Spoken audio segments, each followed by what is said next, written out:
Jérémy Pontonnier et Alexis Fargex, que je remercie à nouveau pour leur mobilisation de ce jour. Bonjour à vous deux et merci.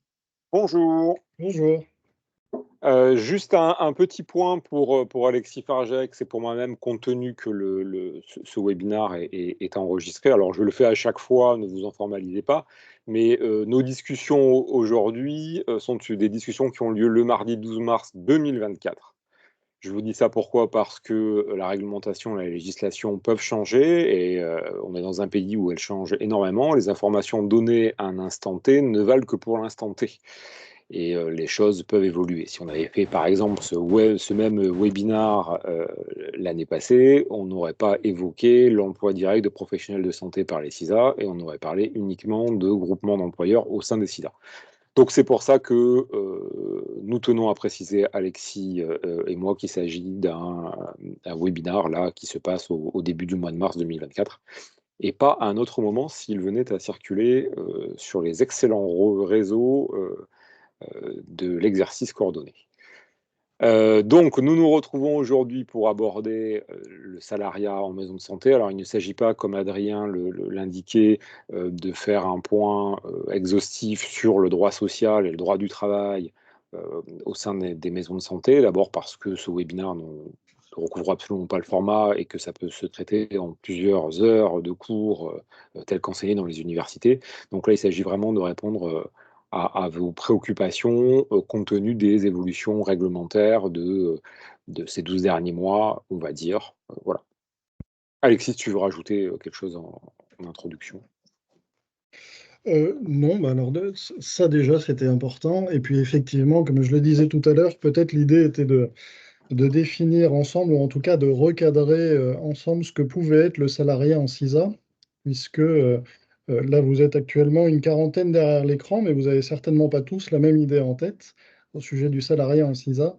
C'était peut-être de définir trois grandes catégories, alors après sur lesquelles on peut revenir un petit peu plus en détail et qui amèneront des questions, mais trois catégories qui seraient quand même fondamentalement différemment, ce qui fait que le sujet du salariat en CISA ne peut pas être globalisé. La première catégorie, à mon sens, est celle de salariat de fonctions qui ne concernent que certains professionnels de santé associés des CISA. Et ça, on le connaît depuis l'origine des MSP, des CISA, il y a plus de 10 ans.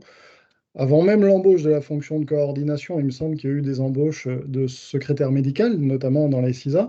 Donc on est bien sur une fonction qui intéresse une partie des associés. Ça a été largement ensuite revu avec les assistants médicaux et ça a évolué grâce aux assistants médicaux en l'occurrence. Donc ça, c'est la première partie. La deuxième, c'est le salariat d'une fonction qui sert là pour le coup à la CISA dans son entièreté et à l'ensemble des associés de la CISA. C'est bien souvent la fonction de coordination. Et puis la troisième, beaucoup plus récente, en l'occurrence, c'est pour ça que tu disais que si on faisait il y a un an, on n'en aurait pas, même pas parlé, c'est le salariat de professionnels de santé, qui est encore une autre fonction, un autre objet, un autre objectif. Donc voilà, je pense que ça, c'est important de le clarifier parce que certains ne sont peut-être là que pour entendre parler du salariat, du salariat et éventuellement des problèmes du salariat de la secrétaire médicale, d'autres que pour entendre parler de la fonction de coordination et d'autres qui sont penchés sur les nouvelles dispositions sur l'embauche de médecins, de kinés, de professionnels de santé en CISA.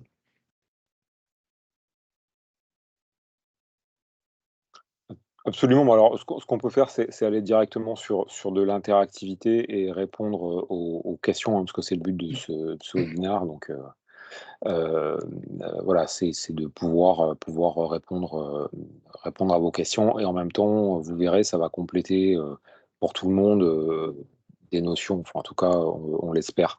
Donc, ce qu'est en train d'écrire Adrien l'espace de conversation, c'est que vous pouvez soit lever la main pour poser une question, soit, si vous ne levez pas la main, poser votre question directement dans le chat du webinaire. Voilà, donc en attendant que les premières questions arrivent, voilà, je mets directement les pieds dans le plat sur une question, moi, qui revient souvent dans notre exercice professionnel d'avocat, s'agissant du salariat de professionnels de santé. Je vais vous répondre à ça, c'est Est-ce qu'on peut demander à un professionnel de santé, en l'occurrence à un médecin, de faire un certain nombre de consultations dans la journée? Donc, je vais répondre à ça parce que c'est la question, on va être sur du salariat hyper spécifique. La réponse est bien entendu non, vous ne pouvez pas. Mais pas nécessairement pour une question de droit du travail, mais pour une question de déontologie, qui fait que on ne peut pas imposer à un médecin de travailler selon vos propres critères, surtout quand on est un médecin. Donc, ça fait appel à un autre concept qui est celui du travail, du temps de travail pour n'importe qui, n'importe quel salarié, qui est encadré par la loi de façon relativement claire. Et pour vous, maison de santé, par une convention collective qui est inadaptée, mais qui est en tout cas applicable, qui fait que vous ne pouvez pas fixer un objectif de consultation patient à un médecin. Et de la même manière, vous ne pouvez pas avoir son temps de travail supérieur à 10 heures par jour. C'est impossible, voilà. La réglementation l'interdit à 2 titres, au titre du code du travail, et au titre de la convention collective et au titre du code de la déontologie médicale. Voilà, donc c'était simplement, voilà, je lançais, je meublais en attendant sur On a votre une question. première question Alors, justement, ouais. Jérémy, de Valérie Mouton, qui est coordinatrice dans le Vercors, et qui demande si, quand on parle de salariat, l'exercice de consultant ou de prestataire est concerné. Est-ce qu'on se parle de salariat quand il y a l'intervention d'un prestataire dans une structure d'exercice coordonné? Alors là, a priori, non, hein. Quand on parle vraiment de salariat, on est dans le cadre du droit du travail avec un contrat de travail. A priori, c'est tout ce qu'on est censé aborder aujourd'hui, qui normalement est déjà assez large, mais normalement, on n'a pas la prestation qui est comprise dedans. Enfin, on peut toujours l'aborder si nécessaire, mais quand on parle du salariat, c'est vraiment un lien de subordination, un contrat de travail, un employeur, un employé. C'est important. Et c'est ce qui crée d'ailleurs certaines des difficultés qui peuvent être évoquées. Voilà, je complète. En même temps, je fais un coucou à Valérie, puisqu'on se connaît depuis un certain nombre d'années, elle et moi, de dire que, la difficulté pour une maison de santé lorsqu'elle passe par des prestataires de services, notamment pour la coordination, puisque c'est souvent ce cas-là qui est donné, il ne faut pas qu'il y ait, un lien de subordination trop fort pour rester dans le cadre d'une prestation de service. Ce en quoi le prestataire de service pourra demander une requalification de son contrat de prestation de service en contrat de travail si, il est monoclient en fait, il n'a qu'un seul, client qui est, la maison de santé, et la maison de santé qui organise son emploi du temps. Ça peut être également, un danger. Alors côté, coordinateur, c'est normalement, c'est l'aspect libéral de sa situation qui fait que, il a plusieurs clients, plusieurs maisons de santé, donc normalement, il a une certaine liberté, une forme de liberté dans l'exercice de ses missions. C'est pour ça que c'est un prestataire de service libéral, et du côté de la maison de santé, c'est bien pour ne pas avoir un salarié qu'on procède de la sorte. Donc, dès lors qu'on trahit un petit peu l'esprit même qui a été, la signature d'une convention, eh ben, on peut se retrouver face à quelques difficultés.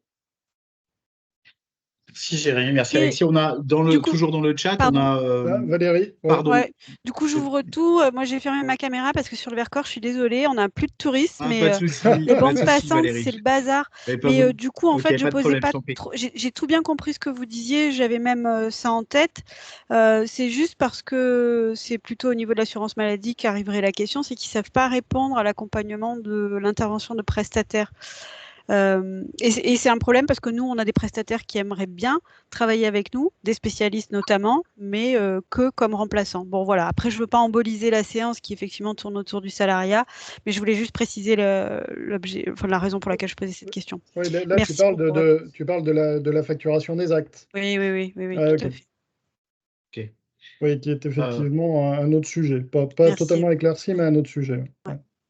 Merci Valérie. Peut-être juste pour revenir sur le chat et la question de Martin qui nous demande quel est l'intérêt pour une CISA de salarié à un cordeau plutôt que de l'avoir en tant que prestataire. Alors, Alexis, tu faisais la distinction voilà, des différentes catégories de salariés en CISA. Là, on est en plein dans une des grosses catégories et des gros questionnements autour de l'intérêt. Peut-être je te laisse répondre. C'est pas la même relation. C'est pas le même coût non plus, a priori. C'est des choix, effectivement, qui sont complexes. Euh, disons que, alors, comme le disait Jérémy, avec un prestataire, il faut faire attention à ne pas mettre en œuvre de lien de subordination. Normalement, le prestataire n'est pas censé avoir qu'un seul client. Dans ce cas-là, on parle de client, bien entendu, pas d'employeur. La relation est une relation qui tourne autour d'un contrat de prestation qu'il est quand même suggéré de mettre en œuvre, bien entendu. Un contrat de prestation, c'est pas un contrat de travail, c'est-à-dire qu'il est quand même compliqué d'imposer à son prestataire des horaires, un cadre extrêmement formel, sous peine, sous le risque d'être requalifié en contrat de travail. Donc, il y a beaucoup moins de, il y a beaucoup moins de souplesse dans la relation. Ce sont un client et un fournisseur qui sont face à face, qui ont un contrat, certes, pour la prestation et les relations qu'ils ont entre eux, mais ça n'est quand même pas de la relation employeur-salarié. On a certainement plus de latitude en tant qu'employeur quand on est face à son salarié plutôt qu'en tant que client quand on est face à son prestataire. Après, il y a une question de coût aussi, hein. Il y a des CISA qui font le choix de salarié plutôt que d'avoir un prestataire, puisque, a priori, enfin, il semble logique de dire que à l'heure, un salarié coûte moins cher qu'un prestataire qui doit intégrer ses propres frais, ses propres dépenses, sa marge, sa rémunération, etc., etc. Il n'y a pas sincèrement il y a aucun conseil à donner en la matière. C'est en fonction de la prestation qu'on va avoir, du type de fonction de coordination qu'on veut mettre en place et de la relation qu'on veut avoir avec la personne qui assure cette fonction. Ouais, je complète là-dessus. Juste par rapport à ce que Alexis peut voir dans son cabinet, ce que nous on peut voir dans notre cabinet d'avocats, là-dessus, et une approche globale. En réalité, c'est que de l'humain tout ça aussi, hein, faut y penser, donc c'est les approches de certains. Pour une CISA un peu avec des équipes un peu inquiètes, au départ, la prestation de service s'offre bien à ça parce que les engagements sont un peu moindres. Ça peut être des contrats un peu plus courts, de 6 mois, et surtout, ça ne prête pas à conséquences derrière.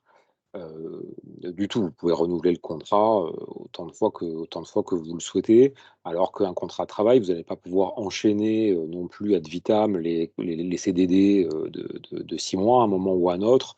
Ces CDD vont obligatoirement devenir un CDI. Le premier des risques financiers pour une CISA porte, mais c'est exactement le cas, et c'est toujours exactement le cas sur les SCM de professionnels de santé, hein, va porter sur le salariat. Donc, parce que une relation humaine, c'est une relation humaine, et parfois, entre une équipe et un salarié, ça peut mal se passer. Ça arrive, c'est la vie. Et si ce salarié saisit le conseil de prud'homme et obtient des dommages et intérêts, c'est la CISA qui va devoir payer.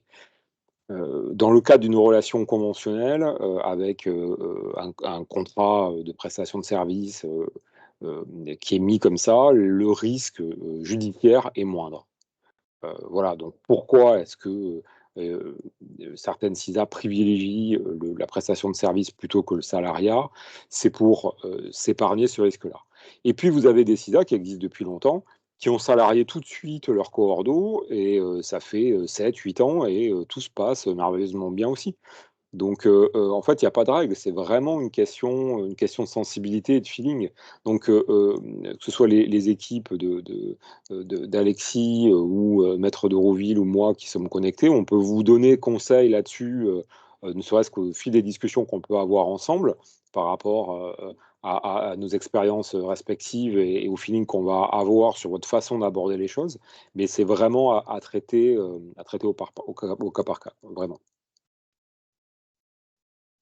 Il n'y a pas de bonne Si ou de mauvaise vous deux- solution en la Vas-y, matière. Alexis. Il n'y a pas de bonne ou de mauvaise solution en la matière, hein, pas du tout. Ce sont deux exemples d'organisation différents, mais sans pouvoir dire que l'un est bon et l'autre mauvais, absolument pas. On a Voilà. Cédric dans le chat Bonjour. qui dit ne pas. Alors, pardon, si vous voulez peut-être privilégier le lever de main pour prendre la parole, s'il vous plaît, ça me permet d'anticiper un petit peu et peut-être de vous donner la priorité. Juste rapidement pour reprendre la question qui apparaît dans le chat, et je vous redonne la parole juste après. Je ne comprends pas. Donc, c'est Cédric qui dit: je ne comprends pas, pour moi, c'est plus cher pour la CISA de salarié, puisqu'elle devra payer les charges employeurs. J'imagine qu'il y a de toute façon, à un moment, ces charges, elles sont répercutées, que ce soit salarié ou prestataire, non? Alors, là aussi, hein, c'est qu'une généralité, mais enfin, traditionnellement, normalement, il est moins coûteux en taux horaire de faire appel aux salariés qu'aux prestataires, mais ce qui est parfaitement normal, puisque le salarié, à côté de ça, a aussi différents droits. Le droit d'être payé pendant qu'il est en congé, le droit éventuellement, enfin, ça dépend de la convention collective et de bien d'autres choses, mais d'être payé pendant qu'il est malade, etc., ce que n'a pas le prestataire. Donc, normalement, une prestation, quand on fait appel à une prestation, le coût horaire de la prestation englobe tout ça factuellement, en tout cas à première vue, plus élevé à l'heure que si c'était un salarié. Ce qui vaut dans tous les secteurs d'activité, hein, dans le mien aussi et dans celui de Jérémy aussi, a priori. Bon, après, Bah, normalement, alors après, voilà, on va faire un truc, juste pour compléter la réponse à Cédric. De façon, moi j'aime bien, je ne fais pas de politiquement correct. Pourquoi ça coûte moins cher au départ? Parce que quand vous avez un cordeau, une cordeau qui s'installe, généralement pendant un certain temps, sur ses premières années d'activité professionnelle, il a un certain nombre d'exonérations de charges. Ce qui fait que la répercussion de ces charges personnelles sur sa facturation va être moindre. Donc, cela dit, au bout d'un moment, ça va s'arrêter. Donc, logiquement, si l'activité du cordeau libéral veut se poursuivre dans de bonnes conditions, il va être dans l'obligation d'augmenter ses tarifs, tout simplement parce que ses charges vont augmenter aussi de son côté. Voilà. et une Donc, question de TVA aussi, hein, en tant que en plus. prestataire, les seuils de TVA sont relativement faibles. Et on peut imaginer qu'une coordinatrice ou un coordinateur qui a une activité pleine de coordination dépasse ces seuils de TVA et donc tout de suite applique 20% de TVA qui n'est pas récupérable par la CISA. Bon, c'est tout ça qui conduit qu'a priori, le coût horaire en prestation est plus élevé qu'un coût horaire en salarié, mais ce qui est parfaitement, enfin, c'est ce qui est tout à fait normal, entre guillemets. J'espère que ça a répondu à votre question. Cédric, on va prendre la question orale cette fois-ci. On vous écoute. Oui, bonjour, Catherine Gérande, Bonjour. je suis co-gérante du pôle santé, enfin de la CISA du pôle santé Haute-Combraille, dans le Puy-de-Dôme. Moi, je voulais savoir si on pouvait avoir un coordinateur qui faisait partie qui est un professionnel de santé de la CISA et quel type de contrat on pouvait mettre en place. Il n'est pas salarié. Alors, moi, j'opère une distinction. Vous posez une question qui est vraiment très intéressante. J'opère une distinction sur quelqu'un qui est dans la CISA selon qu'il est associé, pardon, ou selon qu'il n'est pas associé. Un associé d'une CISA, là, c'est plus tout à fait du droit, droit du travail ou des relations de travail au sein d'une structure. On en revient du droit des sociétés traditionnelles. Dès lors que vous avez un associé de la CISA qui va contractualiser avec sa CISA, ça devient automatiquement ce qu'on appelle une convention réglementée. Une convention réglementée, c'est valable pour n'importe quel type de société en France. C'est du droit commun de société. Ce qui fait que cette convention doit être, bien entendu, publique à l'ensemble des associés de la structure et doit faire l'objet d'un vote particulier. Et surtout, cette convention doit se faire selon des tarifs et des conditions d'application qui sont conformes à ce qui peut se faire par ailleurs. Mais qu'est-ce que ça veut dire? Ça veut dire que, grossièrement, vous allez devoir faire très attention dans la gouvernance de votre SIDA que ce partenaire, parce que là vous parlez d'un partenaire prestataire de service, soit bien exclu de toutes les décisions, de la prise de décision qui vont le concerner lui à titre personnel et individuel. Donc vous allez devoir avoir une vigilance vraiment particulière là-dessus. Alors sur la prestation de service, ça arrive et c'est moins grave que le salariat. En revanche, moi, pour des considérations de fonctionnement, de bon fonctionnement juridique d'une CISA, il vous faut écarter à tout prix l'associé qui est en même temps salarié de la CISA. En gardant à l'esprit, puisque j'ai vu que le grand Pierre de Haas était connecté, au moment de la rédaction, de la partie de la rédaction concernant les CISA dans la loi HPST de 2009, l'attendu principal de cette loi était que ça soit réservé aux professionnels de santé exerçant en libéral. Donc déjà, avoir des associés qui sont salariés, vous savez que l'assurance maladie déteste ça, mais qui plus est, ça vient un peu en contradiction avec l'esprit de la loi. Donc ça, doublé au fait qu'il va falloir exclure l'associé de toutes décisions qui vont concerner son travail, ça devient problématique à gérer. Ça devient problématique à gérer. Donc sur la prestation de service, Moi, j'aurais tendance à vous dire pourquoi pas. Mais sur le salariat, j'aurais tendance à vous dire non, sauf si vous y êtes contraint, obligé, forcé, voilà. Mais sinon, j'aurais plutôt tendance à vous dire non, de façon très claire, même, peut-être même ferme. Et après ça veut dire qu'il faut qu'il faut quand même être vigilant. Normalement, les associés d'une CISA, ils sont associés pas pour faire de la coordination. Ils sont là pour exercer leur métier et ensuite participer à un projet de santé et à faire que le projet de santé se vive entre associés et en même temps avoir un exercice professionnel de santé propre. Voilà. Oui, oui, excusez-moi. Alors, du moment qu'il n'est pas salarié, il peut quand même assister à l'AG de la CISA Oui, mais sans voter sur les questions qui le sans concernent. voter. D'accord. Oui, oui, bien sûr, bien sûr. D'accord. Oui, vous voyez, c'est problématique. Si aller voter un bilan, vous êtes responsable du premier poste de dépense du bilan. Ah oui. En tant que prestataire extérieur, ça peut être compliqué. Alors après, tout va bien quand il y a aucune remise en question. Vous savez, c'est chaque fois pareil, c'est que quand tout va bien, tout va bien. Il y a même pas à la Mhm. limite, il y a même pas de question à se poser. Mais c'est quand ça commence à aller mal que ça peut être problématique. D'accord. Alors du coup, Alexis, si tu veux compléter, ouais. ouais, pour compléter un petit peu la réponse, et puis on en parle souvent côté Fédé, pour aller encore plus loin, parce que il est vrai que malgré tout, ça se voit quand même d'avoir un associé qui a une petite fonction de coordination salariée dans la CISA, puisqu'à côté, il conserve son activité individuelle. Donc, on le voit, je suis d'accord avec toutes les pincettes qu'il faut prendre autour, mais ça se voit. Ce qui rend les choses encore plus compliquées, alors voire impossible en termes de salariat, c'est quand cette personne-là est gérante. Alors là, pour le coup, être gérant et salarié, c'est techniquement infaisable, parce qu'il y a un problème de lien de subordination. Donc, quand bien même l'associé a un petit bout de contrat de travail pour la fonction de coordination, il ne peut plus être gérant. Et puis, pour celui qui est prestataire au niveau de la coordination et qui est associé, s'il prend en plus de ça la casquette de gérant, alors là, on en parle souvent dans le cadre de la Fédé, on empile les casquettes, on ne sait même plus comment les mettre tellement qu'on en a, et on est face à des problèmes de conflit d'intérêts comme ça, où on est gérant, ce qui fait qu'on est responsable de l'établissement des comptes. En même temps, on est prestataire pour la CISA au titre de la fonction de coordination, donc responsable, entre guillemets, d'un gros poste de charge de la CISA. Enfin, tout ça devient très très compliqué. Mais pour ceux qui suivent la Fédé, on a à peu près toujours le même message sur le sujet. Merci pour vos deux réponses. Ah bah oui, Sophie, voilà. est-ce que ça a répondu? Voilà, j'avais demandé si ça avait répondu à votre question ou est-ce qu'il y a une dimension de votre question qui n'aurait pas été évoquée? Alors juste Sophie, pour préciser, coordinateur salarié ou prestataire libéral? N'hésitez pas à ouvrir votre micro pour compléter votre Alors, question si nécessaire. je sais pas si c'est à moi que vous parlez, mais moi, c'est pas Prestataire. Sophie, c'est Catherine. Non, non, non, non, c'était à Sophie Cézal dans le chat. Prestataire. Alors, D'accord. oui, théoriquement, un associé peut être associé, coordinateur, prestataire et gérant en même temps. C'est théoriquement possible. Et ça se voit, on le voit dans les CISA.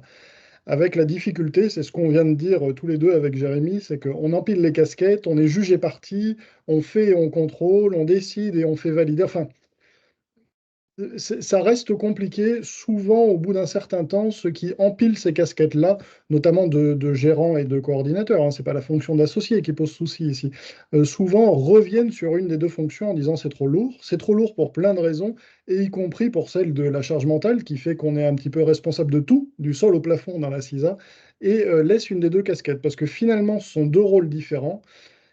Et quand on dit qu'on est les deux, on a un petit peu tendance à tout mélanger et à ce que l'équipe mélange tout aussi. Donc techniquement possible, théoriquement possible, mais c'est peut-être pas folichon dans les faits. Ouais, moi, je déconseille juste pour un truc, c'est que vous pouvez avoir un excellent associé qui fait son travail admirablement bien, qui est un très bon professionnel de santé, avec une bonne prise en charge des patients et qui est pas foutu de vous remplir un tableau Excel au titre de la coordination. Et puis vous allez vous réunir en équipe, vous allez dire: «Bon écoute, en fait, tu sais, tous les mois, on te paye, 1 800 € pour que tu fasses la coordination, mais c'est pas terrible quoi, mais par contre, c'est super bien tout ce que tu fais pour, ce que tu fais pour l'équipe, mais ton travail administratif, il n'est pas bon. Vous gérez ça comment?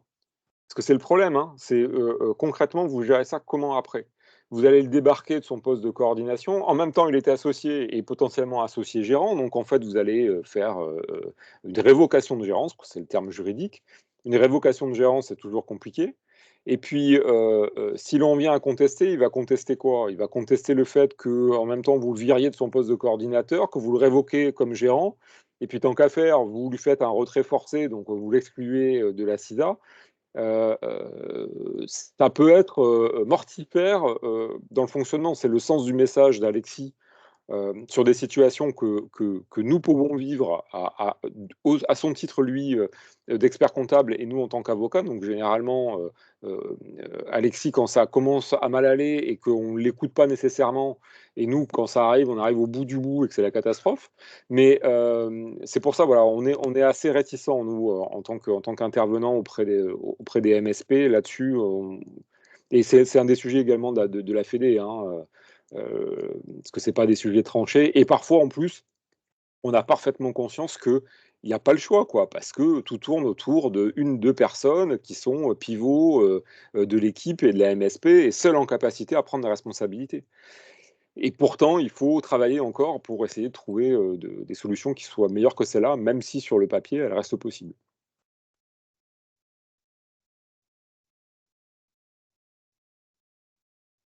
Sur ce point-là, sur justement un peu ce mélange des genres, entre guillemets, est-ce qu'on a bien traité? J'ai l'impression qu'on est un peu Alors au si, bout de ce point.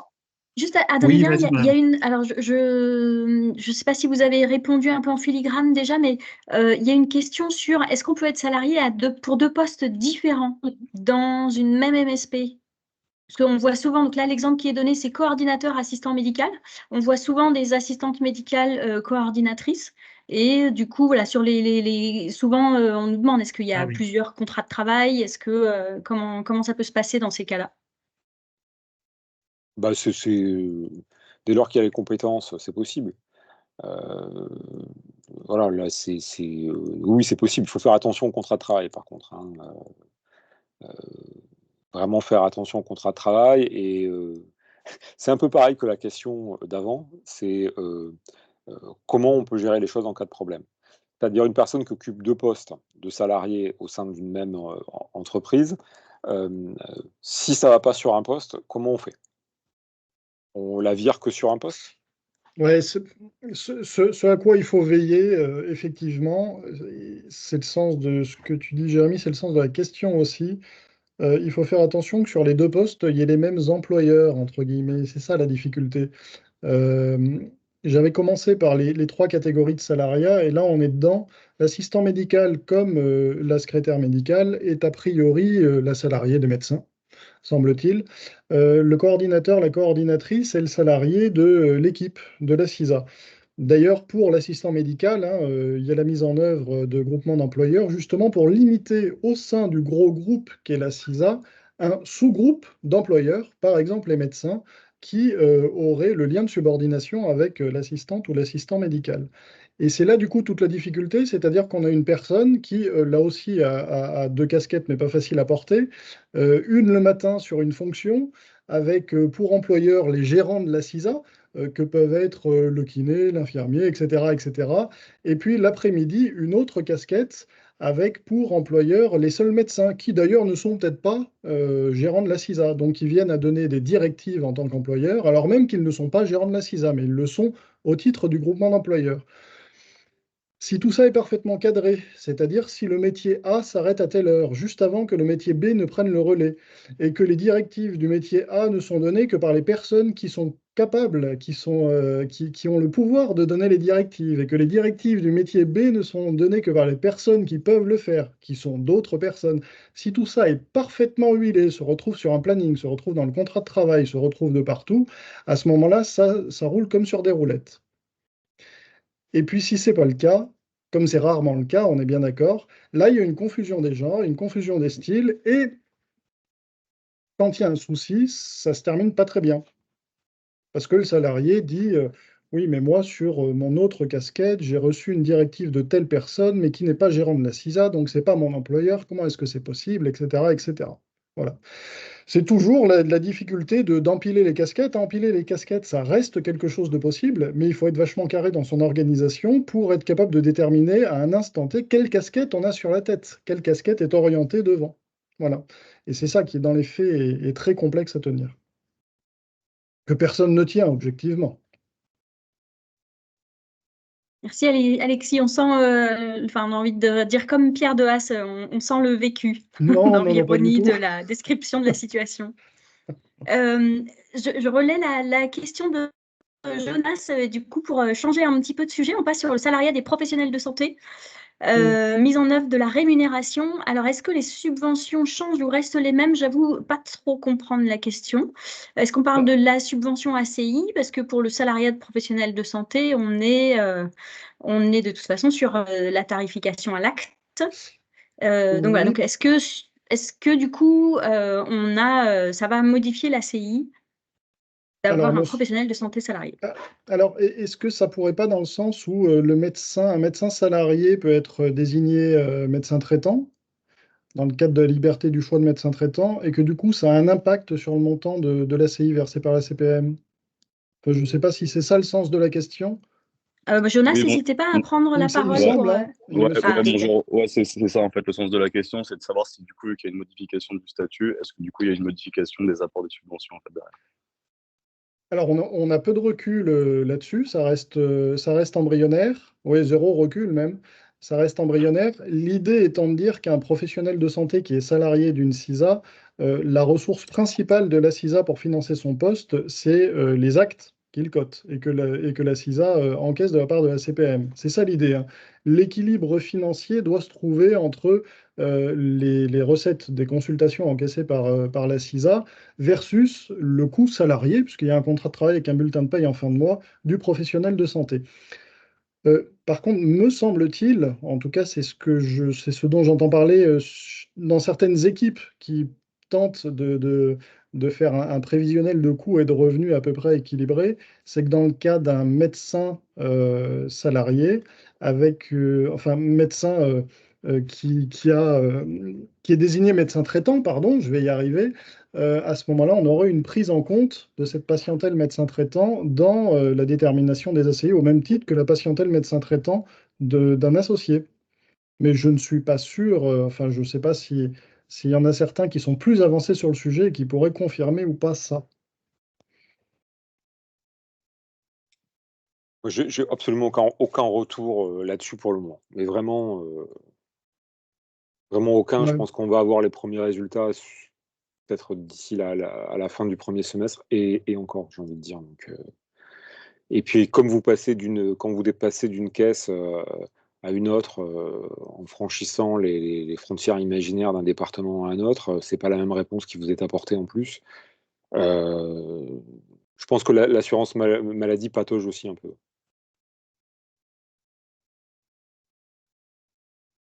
Alors effectivement, cette réponse vaut du coup pour un médecin et c'est vrai que il est précisé dans le chat que un professionnel de santé peut être IPA salarié et que Oui, là tout pour à le fait. coup une CISA qui effectivement a une IPA voit ses ACI maintenant bien revalorisées. Bon, donc on peut imaginer effectivement qu'il y ait à la fois l'activité de santé du salarié, mais aussi un impact sur les ACI. Ouais.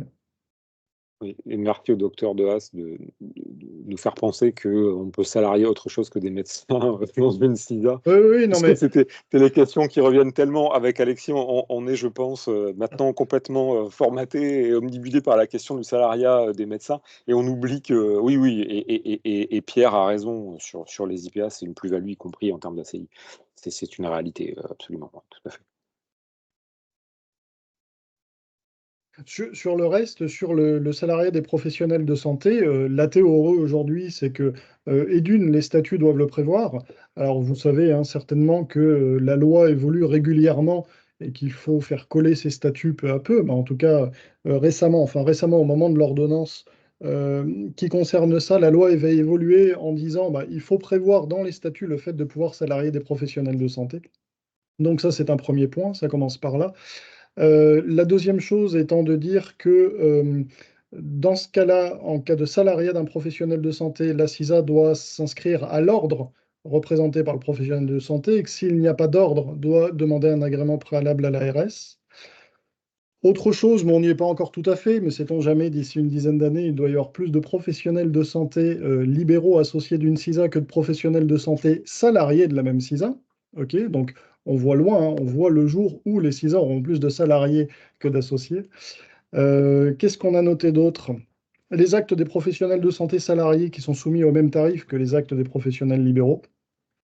Le médecin salarié d'une CISA qui peut être désigné médecin traitant, en l'occurrence, et qu'il est extrêmement délicat, extrêmement difficile. C'est pas inenvisageable, mais ça reste très très très compliqué. On est toujours d'ailleurs sur le mélange des genres, hein, très compliqué pour un même professionnel de santé d'être à la fois associé de la CISA et salarié profession de santé. Il faut que les deux activités soient parfaitement différentes pour pouvoir l'être. Mais qu'a priori, sur un cas traditionnel, quand on exerce son métier en tant que salarié dans une CISA, on n'a pas le droit d'en être associé. La souscription à une responsabilité civile professionnelle est obligatoire. Enfin bon, elle l'était déjà avant le salariat, mais ça ne fait que renforcer la nécessité d'en souscrire une.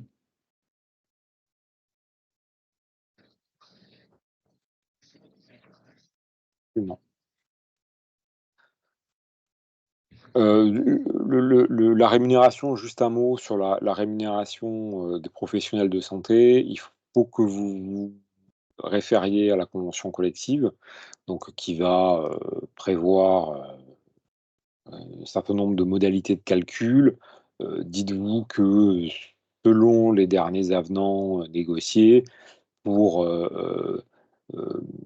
un médecin qui va être au maximum de la rémunération minimale, c'est de l'ordre de 4 000, presque 4 500 € bruts par mois. Et puisqu'on en parlait d'une IPA, ça va être aux alentours de 3 000 € par mois également. Voilà, si vous voulez vous faire une idée sur les salaires bruts pour un temps plein, hein, 100 ans, hein, bien entendu. Et ça, c'est au moment où votre projet pourrait évoluer, qu'il faudra que vous en parliez avec votre cabinet comptable pour qu'il vous oriente et qu'il vous guide du mieux possible là-dessus. Mais il y a quand même un impératif. Et est-ce que si le médecin salarié, c'est la CISA qui encaisse le montant de la consultation? Absolument. Le médecin salarié n'a absolument aucun lien économique avec le patient. De la même manière, il n'a pas de lien avec l'assurance maladie non plus. Et c'est l'équilibre financier qui doit être trouvé entre ces encaissements justement de la part de la CISA et puis le coût salarié d'une rémunération qui tombe chaque fin de mois, bien entendu. Tout à fait. Ouais, c'était ça ma prochaine question là-dessus, en fait. Pardon. C'était par rapport du coup aux encaissements par rapport aux patients, en fait, par rapport du coup à la totalité en fait des consultations. C'est-à-dire que tout ça revient à la CISA et après c'est à la CISA du coup de répartir entre le salaire du médecin et tout ce qu'il faut garder après pour tout ce qui est charges et Bien paiements sûr. divers. D'accord. Oui, tout à fait. La CISA a sur le poste du médecin un revenu variable en fonction de ses consultations et des recettes qui rentrent par rapport à ça. Et elle a derrière un coût a priori plutôt fixe qui est celle d'un bulletin de paye avec les cotisations sociales et les coûts annexes, le poste de travail, etc., etc. Oui, tout à fait. D'accord. Est-ce qu'on propose à Clément d'ouvrir son micro, qui lève la main? Oui, bonjour à tous. C'est juste en aparté pour comprendre cette histoire que j'ai entendue au tout début où on ne peut pas imposer à un médecin salarié ou je vais envie de dire certainement même à un professionnel de santé salarié le nombre de patients par exemple à avoir, dépasser un certain nombre d'heures. Pourtant, j'ai l'impression que c'est des choses que j'entends. Alors, en centre de santé salarié, est-ce que c'est parce que c'est totalement différent? Pourtant, le principe resterait le même de salariat de la CISA envers ses professionnels? Vous venez de répondre. C'est des centres de santé, c'est pas des maisons de santé, d'une part. D'autre part, c'est pas parce que les centres de santé ne font pas nécessairement, si vous voulez, les choses hyper correctement non plus, hein. Et les centres de santé vont relever déjà d'autres conventions collectives.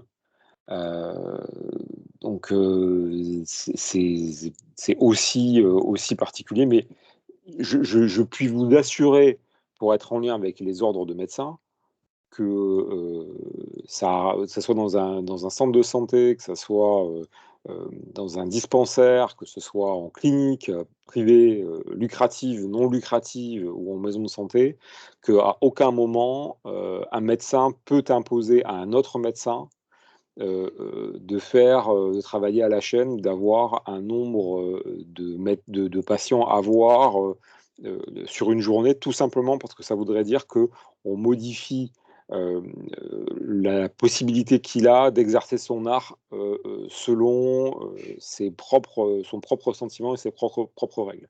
Donc en gros, ça pourrait éviter de faire de l'abattage. L'une des premières choses, alors j'ai pas vu si le docteur Johan Martin était connecté ou pas, mais qui pourra en parler lui-même en tant qu'ordinal. Mais ça avait été une des réticences de la part des conseils de l'ordre de médecins, qui était de dire attention, on vous prévient, on sera extrêmement vigilant aux contrats tels qu'ils nous seront présentés. Parce que lorsque vous embauchez un médecin, le contrat doit passer entre les mains du conseil de l'ordre des médecins pour que l'indépendance du médecin salarié soit garantie. Or, dès qu'on dit vous devez faire, je vous dis n'importe quoi, hein, mais 40 patients au jour, vous commencez à toucher à ça, parce que ça veut dire 40 patients au jour sur 10 heures de travail effectif, vous avez, si je ne m'abuse, 4 patients à voir à l'heure. Et si ça mérite d'aller passer 20 minutes avec un patient parce que vous les accumulez ou autre, à ce moment-là, vous ne garantissez pas l'indépendance du médecin et son libre choix qu'il a de passer du temps avec les patients. Et en prenant le raisonnement, en raisonnant par l'absurde, comment est-ce qu'on traiterait du coup la situation d'un médecin salarié qui ne prendrait que 2 patients dans la journée? C'est vraiment, ça va être ça va être au feeling. Alors, s'il prend 2 patients dans la journée exprès, là, vous avez un souci. Maintenant, faut pas oublier aussi les vocations des CISA et des MSP à la base, hein, sur le premier recours, hein. Donc, si vous êtes en CISA perdu vraiment en moyenne montagne ou en montagne et que vous partez pour aller voir une patiente parturiente qui en fait fait un accouchement, que vous allez passer 8 heures dessus parce que c'est un accouchement compliqué avec le camion des pompiers qui arrivera mais qui ne sera pas non plus au top et qu'une évacuation n'est pas possible vers un centre hospitalier de maternité, à ce moment-là, ça va être justifié quand même vous êtes salarié, que votre intervention elle a duré longtemps. Donc là, on rentre sur j'aurais aimé, Adrien, vous dire que j'ai une réponse toute faite à ça, mais il n'y en a absolument pas. Maintenant, un médecin qui est embauché et qui s'en tient plutôt à faire, plutôt que de faire les 40 qui lui sont demandés par jour, mais qui en fait moitié moins pour un temps plein. Et donc, parce que c'est tout l'enjeu, il est là, hein, parce que la question que vous posez est un enjeu également d'équilibre financier, d'équilibre économique, qui est que le salaire d'un médecin salarié est un salaire qui est important, en tout cas beaucoup plus important que celui d'une secrétaire médicale ou qu'une assistante médicale qui, elle, en plus, va être subventionnée. Donc là, vous allez avoir quelqu'un à payer avec un salaire qu'il a mérité, ne serait-ce que par rapport à sa formation et aux responsabilités professionnelles qu'il prend. Des coûts que ça engendre aussi, puisque vous allez devoir payer des choses pour lui et pour la CISA, notamment une responsabilité civile professionnelle que la CISA va devoir prendre également. Donc tout ceci a un coût et donc il est normal que vous vous dites ça devient rentable qu'à partir de tant de patients vus dans la journée. Et en dessous de ces patients-là, ça ne devient pas rentable. Et pourtant, donc ce n'est pas une réponse en droit du travail ou de nature économique, mais Alexis va vous en parler juste après moi.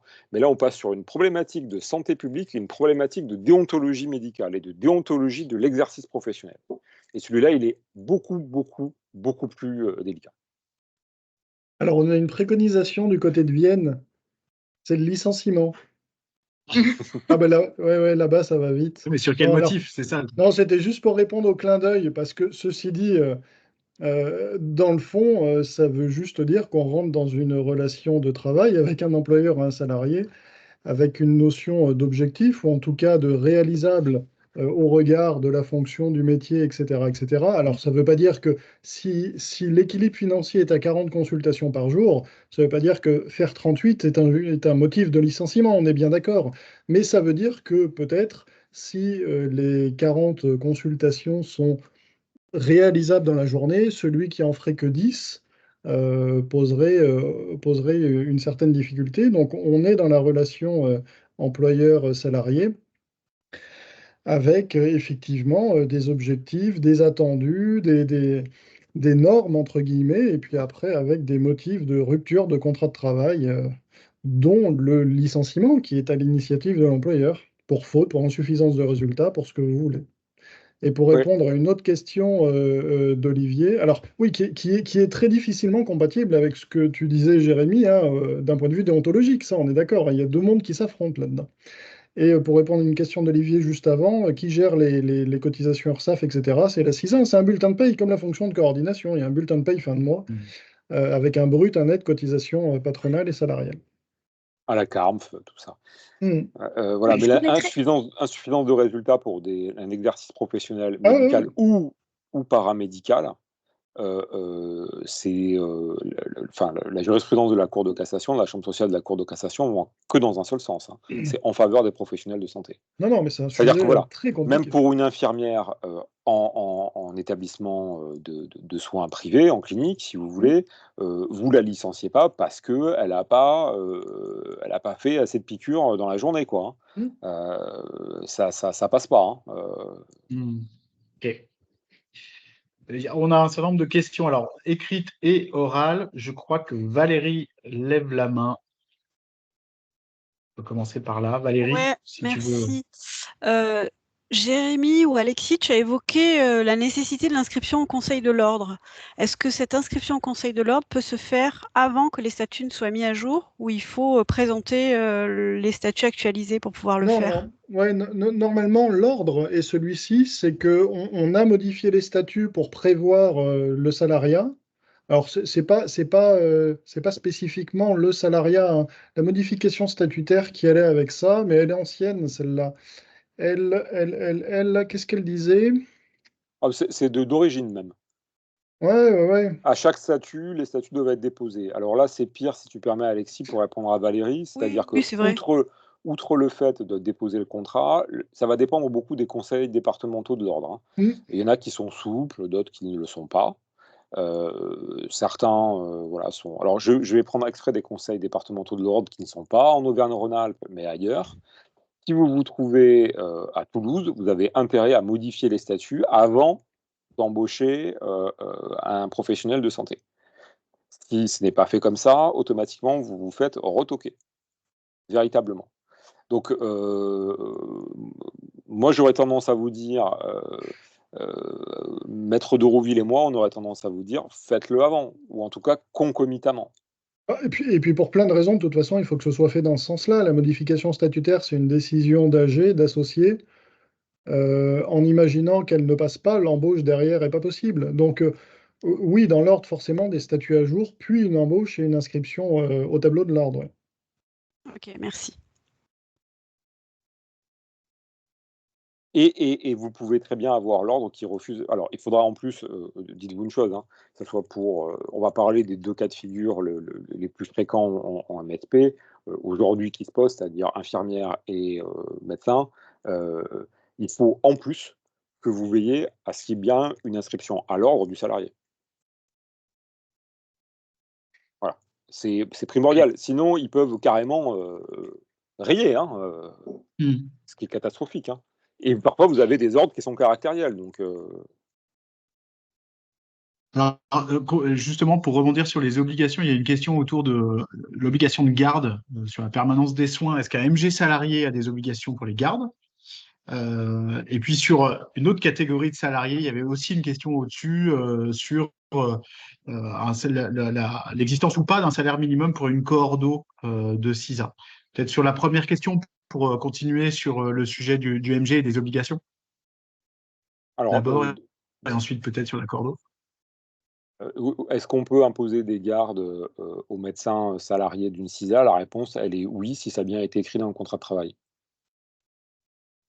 Voilà. Après, un professionnel de santé sait que par nature, il peut être soumis à des astreintes et à des gardes. Donc dès lors qu'il accepte le contrat de travail comme se mettant en subordination par rapport à un employeur, il peut enfin vous pouvez pas lui imposer, hein, que ça soit écrit, hein. Si l'une des conditions pour qu'il vous rejoigne en tant que salarié, c'est de dire: «Moi, je veux pas faire de garde», vous pouvez pas lui imposer de faire de garde, 6 ou 8 mois après. Il faut être vigilant dans la rédaction du contrat de travail. C'est Même si plus, c'est inhérent au métier, hein, attention. c'est plus en fait la question, c'est l'inverse en fait. C'est plus, est-ce que c'est possible qu'il les fasse pas? C'était surtout ça, parce que en fait, dans des endroits où on a du mal à trouver des médecins, ça peut parfois être un avantage du salariat que de pas faire les gardes. Même si après, déontologiquement, on peut penser que c'est, voilà, c'est juste dans l'autre sens, quoi, dans le sens de l'avantage d'être salarié. Oui, vous pouvez marquer dans le contrat de travail que l'accord express des parties indique que il ne pourra pas, le docteur machin ne pourra pas être soumis à l'accomplissement de garde nuit et week-end. Après, c'est à vous de le gérer aussi là, en tant que maison de santé, par rapport à vos partenaires. Le fait que de dire: «Bon, ben voilà, on a embauché un médecin, mais il fait pas les gardes», quoi. C'est Oui, plus c'est pas, politique, hein, on va dire, hein. oui, mais c'est pas l'idéal, on est d'accord, hein, c'est juste dans Mmh le sens de trouver un avantage ou de trouver des médecins même tout court. Ah oui, non, mais vous avez raison de vous poser cette question. Et Olivier pose justement en complément la question de savoir si les conseils de l'ordre voient ça d'un bon œil, le fait de pouvoir organiser ce sujet-là, en tout cas encadrer contractuellement la participation ou pas à des gardes. Alors, je ne sais pas si on ne fait pas là, si on n'aborde pas plutôt la permanence des soins plutôt que les gardes internes à la maison.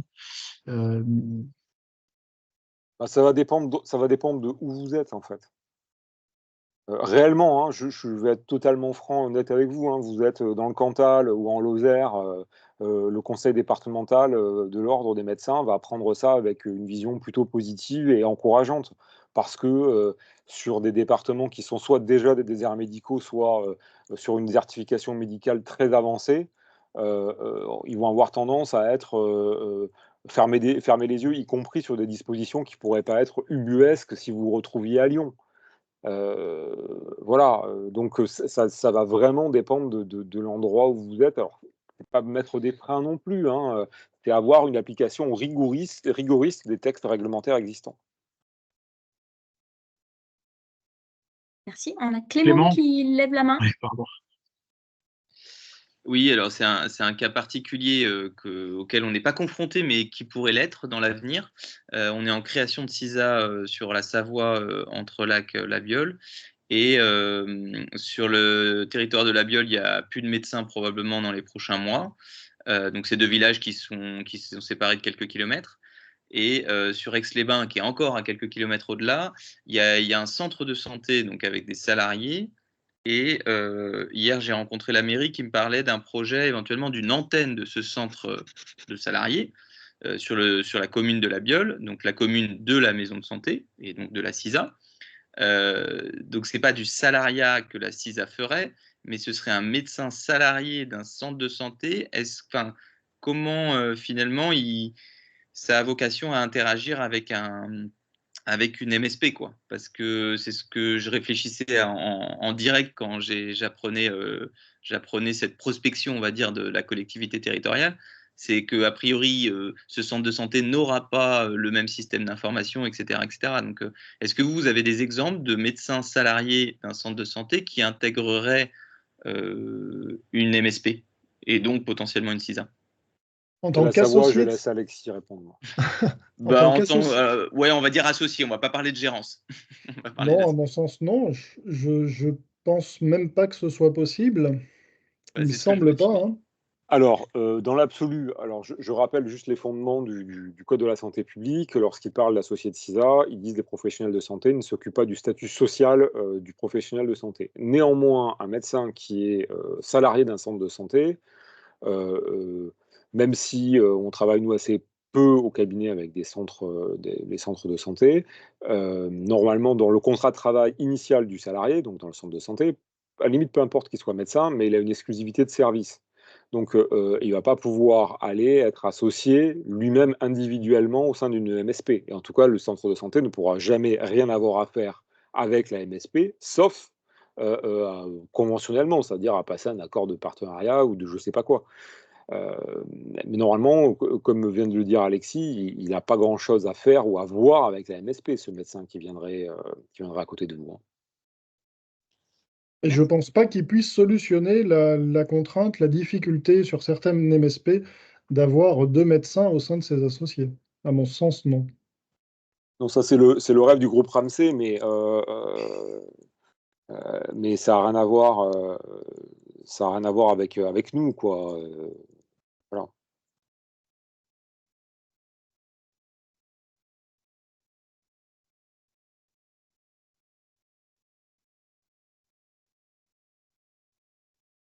Ok.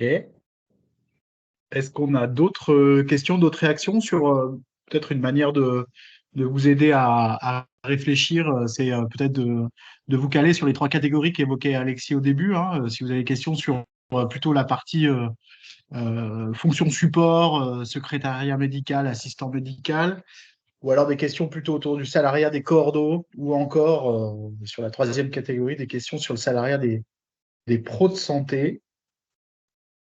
N'hésitez pas, même, vous voyez que ça peut être même des questions un peu techniques. Donc, sinon, on va s'auto-poser des questions, donc il n'y a pas de problème. Non, il y en a une. Super. Alors oui, il y avait une question sur le salaire minimum pour des coordinatrices. Merci. Merci Mathilde de relancer. Pas du tout. Alors, le truc, c'est que, donc, comme vous le savez, les CISA dépendent de la convention collective des cabinets médicaux. Et donc, pour l'instant, c'est un sujet des fédérations et de la Fédération nationale d'Avec Santé d'essayer de se battre pour qu'il y ait une émergence de la place des maisons de santé dans le domaine social, de la représentation sociale entre les salariés et les équipes employeurs. Mais il n'y en a pas. Donc voilà. Alors, Alexis pourra en parler parce que c'est un sujet, une question récurrente qui sont posées aux cabinets d'experts comptables au moment d'aller fixer le salaire et d'aller le payer. Donc c'est par des savants calculs qu'on arrive à savoir quel peut être le montant à peu près. Oui, bon, je ne donnerai pas plus d'infos et surtout pas sur des montants, parce qu'effectivement, c'est complètement impossible. Le problème est à prendre effectivement dans l'autre sens sur d'abord la définition du poste, de l'emploi, se rapprocher de la convention collective pour voir la classification, répondre à quelques grandes questions auxquelles il n'y a pas de réponse toute faite, cadre ou non cadre, cadre horaire ou cadre au forfait. Hein, il n'y a pas de réponse toute faite, il n'y a pas de bonne ou de mauvaise solution. Et à partir de là, on trouve une fourchette de rémunération qui correspond, oui, tout à fait. C'est ça. Alors, je vais essayer. Je ne sais pas si j'ai la main. Donc, je vais juste vous montrer à quoi ça peut correspondre. Ça peut correspondre tout ceci. Hop, ça doit être ici. Voilà. Hop. Je vous fais un petit partage d'écran. Juste pour vous expliquer. Donc, ça, c'est la convention collective telle qu'elle est aujourd'hui. Donc, sur cette convention collective, là, vous avez les définitions qui vont être données des différents métiers. C'était même pas ça que je voulais vous montrer, mais c'est pas grave.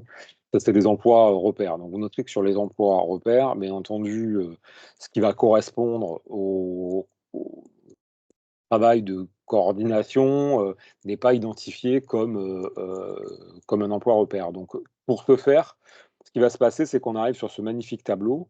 Et ce magnifique tableau est un tableau où on va regarder quelles sont les formations. Quelles sont les formations. Donc, si on dit qu'une coordinatrice elle a un diplôme qui correspond à un bac +2 ou +4, si on prend celui-ci, là, cette première ligne-là, donc on sait qu'elle va avoir 2 points. Ensuite, on va regarder quel travail elle va devoir faire. Donc, consigne élémentaire, non, c'est pas ça. Ça, c'est plutôt un truc de secrétaire. De consigne variée ou autre, ça, c'est, on va dire, plutôt secrétaire médical. Consigne complexe, réalisation de procédures faisant appel à des techniques, compétences, modes, etc. On va pouvoir se dire, ah ben déjà, ça s'en rapproche mieux. Donc, on va dire, là, ça fait 3 points. Donc, on va faire 3 + 2, ça va faire 5. Autonomie, là, on sait que c'est une autonomie qui va être quand même totale, quasiment. Donc, on va dire qu'on va rajouter 4 points. Donc là, on déjà qu'on arrive à 8 points. Dimension relationnelle, communication limitée à des sujets courants, non, c'est plus que ça. Accueil, c'est aussi plus que ça. Orientation, accompagnement, animation, là, on s'en rapproche. Et communication avec des sujets complexes, on va se dire, ah bah oui, là, ça correspond un peu plus que ça. Donc là, vous voyez, on arrive à 12 points. Ces 12 points, on va les reporter ensuite dans cette colonne qui va fixer les salaires, et on va se rendre compte que si elle a 12 points, ça correspond à 2293 euros mensuels par mois. Voilà, c'est juste un exemple. Je voulais juste vous illustrer de comment ça peut être calculé, sachant que ça peut très bien varier au cas par cas, vu que le poste de coordinatrice n'a pas fait l'objet d'une fiche de poste au sein de la convention collective. Il y a des fiches de poste qui circulent et qui sont par ailleurs très, très bien faites par les fédérations et qui sont issues du travail des MSP, donc ça, il n'y a pas de souci. En revanche, d'un point de vue réglementaire plus large, ça n'existe pas. Donc voilà ce que je...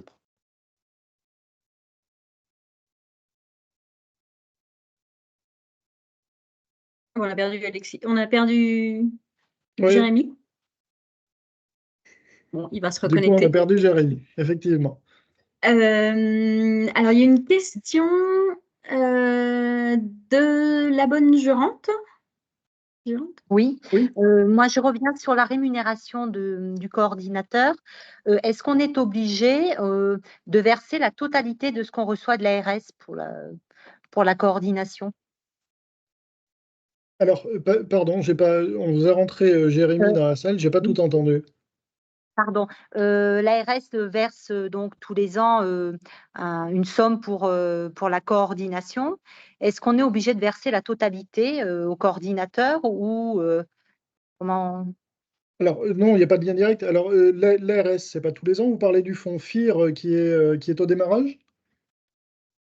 La partie du fonds FIR. La partie du fonds FIR sur la coordination, oui, est dédiée à la coordination, puisque normalement, le FIR fait l'objet d'une demande par catégorie, par devis, et on est censé utiliser, c'est quand même préférable, utiliser le FIR à ce pourquoi on l'a demandé. Donc, du coup, la partie coordination revient à la fonction de coordination, oui, tout à fait. D'accord, ok. J'ai squeezé parce qu'il y a Olivier qui attend depuis un moment pour poser sa question aussi.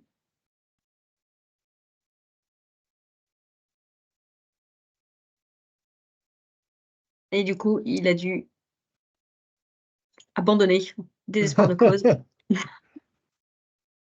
Alors, pardon, je me suis auto-censuré, ce qui est, faut le noter, exceptionnel chez un avocat.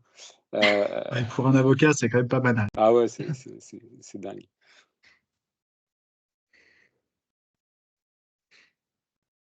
Il y avait quelqu'un d'autre, non, qui levait la main, Marion? Je vois plus bas. Bah oui, la bonne gérante, mais du coup, je crois que... Non, mais j'ai dû me tromper, Voilà. excusez-moi. Ah. Hop, on va baisser la main. Il me semble que Jonas, tout à l'heure, avait levé la main. Jonas Clausel avait levé la main. Oui, j'avais une autre question. Du coup, je reviens sur le salariat des pros de santé. Tout à l'heure, vous avez dit à un moment donné que du coup, pour un médecin, on était à hauteur de 4 500 euros brut et pour un infirmier ou une infirmière à 3 000 euros brut par mois pour le salariat. C'est ça? À peu près, ouais. Ça, c'est quelque chose qui, du coup, est défini en amont. Et en fait, après, par rapport au nombre de consultations du coup, qui est faite, peu importe, du coup, c'est ce que vous disiez, peu importe le nombre de consultations qui sont faites, donc que ça soit 10 ou 40, mais en fait, le salaire, du coup, il va être fixe par mois. On parle de... C'est un salaire qui est fixe, d'accord. Donc, en fait, il y avait à un moment donné, il y avait quelqu'un sur le côté qui disait vraiment qu'il y a l'intérêt, du coup, pour une CISA. Dans le fond, c'est vrai parce qu'on peut vite se retrouver dans une situation où on prend un mois, allez, on va dire par un miracle, là je prends vraiment un cas qui est utopique, hein, mais où les gens vont bien, il y a moins de consultations, c'est les vacances, il y a plein de choses qui rentrent en compte. Vous êtes sur un mois où il n'y a pas beaucoup de consultations, le salaire ne change pas. On peut vite se retrouver dans une situation en fait, où la CISA va être en difficulté vis-à-vis de ses charges, vis-à-vis de ce genre de choses. Donc, c'est quoi vraiment l'intérêt propre à une CISA d'être sur du salariat par rapport au côté libéral? La facilité pour recruter? Ouais. Des changements de mentalité, des évolutions qui font que vous y voyez un risque notamment financier si tout ça s'équilibre pas, et c'est parfaitement juste. Et vous avez peut-être des générations qui arrivent et qui ne veulent pas d'un exercice libéral qui ne veulent pas des contraintes horaires qui vont avec, des contraintes administratives qui vont avec, etc., etc., et qui sont prêtes à exercer leur métier en face d'un contrat de travail avec un horaire défini, un salaire défini. Donc ça, c'est toute la difficulté, mais qu'on voit dans différentes organisations de santé. La facilité de recruter, enfin tout à l'heure, c'est Laetitia hein, qui en parlait et qui disait notamment, est-ce qu'on ne peut pas prévoir dans les contrats de travail d'exclure l'obligation de faire des gardes pour draguer, puisque c'est bien l'objectif, pour arriver à draguer le médecin et le faire venir plus facilement. Enfin, je sais pas, je parle pour toi Laetitia, mais c'était peut-être pas ça que tu voulais dire.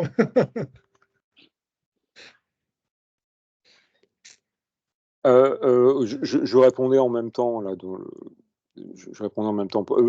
Dentiste, c'est pareil que médecin. On est sur des professions médicales et vous pouvez rajouter sage-femme. C'est ça. Alors, quand j'indiquais 4000, presque 4500 € bruts mensuels, ce sont des minimums conventionnels.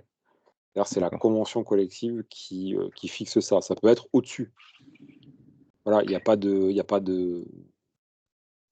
Voilà, c'est une base. Et quand je vous donne du brut, il faut penser parce que les professions libérales que nous sommes, nous n'avons pas nécessairement l'habitude de manier des grandes masses salariales, d'avoir beaucoup d'employés, mais c'est du brut que perçoit le salarié. Il perçoit un net qui va être inférieur à ça, mais ensuite, ce n'est pas du salaire chargé pour la CISA ou la maison de santé. Il faut en rajouter derrière. Donc, comme disait Alexis, voilà, pourquoi est-ce qu'on embaucherait des médecins salariés? Parce que parfois il en manque et que c'est le seul moyen, effectivement, je réexprime ce qu'il a dit, c'est le seul moyen qui existe d'avoir des médecins qui viennent travailler avec vous sur votre secteur, quoi. D'accord. Pardon. Ouais, pardon, mais par contre, pour revenir à ce que vous disiez aussi tout à l'heure, là, par exemple, on est dans une CISA où les médecins, par exemple, pour prendre cet exemple-là, sont les gérants de la CISA. À partir du moment où ils basculent sur un mode de salariat, ils ne peuvent plus être gérants de la CISA. Non, parce que là, il y a une question ils peuvent même plus en être associés, hein, attention. Hein. C'est-à-dire que tout à l'heure, on débattait de l'intérêt ou de la pertinence d'être associé de CISA avec sa profession en l'occurrence, et d'avoir une fonction de coordination salariée à temps partiel. Sur le fait que ce soit techniquement réalisable et qu'en pratique, ce soit un tout petit peu compliqué à mettre en œuvre. Là, quand on parle d'un professionnel de santé qui est salarié, donc professionnel de santé de la CISA, il n'a pas le droit d'être associé de la CISA, ou en tout cas, il n'a pas le droit de l'être sur la même activité. Hein. Il y a l'ordonnance qui a défini ça, qui précise tout ça, qui donne un cas parfaitement alambiqué pour expliquer comment un professionnel de santé peut, sur une certaine profession, être salarié de la CISA et sur une autre en être associé. Mais dans les faits, c'est quand même a priori pas possible. D'accord, merci. Alors, il y avait Olivier, du coup, je crois qu'il est revenu et qu'il y avait une question en attente. Oui, excusez-moi, pardon, je mange en même temps. Bon appétit. Toujours sur le questionnement des médecins salariés, désolé, on tourne pas mal autour de ça. Nous, dans notre structure, on est, alors je ne sais même plus combien on est dans la CISA, Alexis le sait mieux que moi, mais on doit être 3-4 dans la CISA, mais à terme, on va être 8 médecins. Donc clairement, on n'a pas besoin et on n'a absolument aucun intérêt à salarier des médecins, parce qu'il y a quand même beaucoup de contraintes pour nous, aucun intérêt. Par contre, il y avait une situation qui pouvait peut-être nous intéresser, c'est-à-dire si on veut faire venir des vacataires, des spécialistes en l'occurrence, sur une journée par semaine, une demi-journée à droite à gauche. Alors, à la fois, ça pouvait être un moyen pratique pour les faire venir, de proposer un salariat, et pour certains, notamment pour des hospitaliers, le fait d'avoir une activité libérale pour un temps aussi minime, ça fait beaucoup de complications pour peu d'intérêt pour eux, donc ça pouvait être quelque chose qui pouvait être intéressant. Et la question, c'est du coup, quand on dit salarié, il y a tout type de, comment dire, ça peut être contractuel, comment ça fonctionne en fait, parce que si nous on était dans le cas d'embaucher quelqu'un sur une demi-journée ou une journée par semaine, quel type de contrat on peut proposer qu'est-ce qui se fait dans ce genre de formule? C'est un contrat de travail à temps partiel. Alors, il faut faire attention dans les rédactions. Surtout, faites un truc, hein. Réellement, quand vous allez embaucher des professionnels de santé, ne récupérez pas des modèles sur Internet.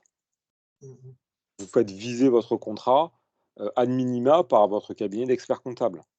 Ad minima. Pas des modèles. Typiquement parce que le temps partiel, la loi française fait que, vous pouvez pas faire un contrat de travail à 4 heures, ça n'existe pas. Que ça soit dérogatoire.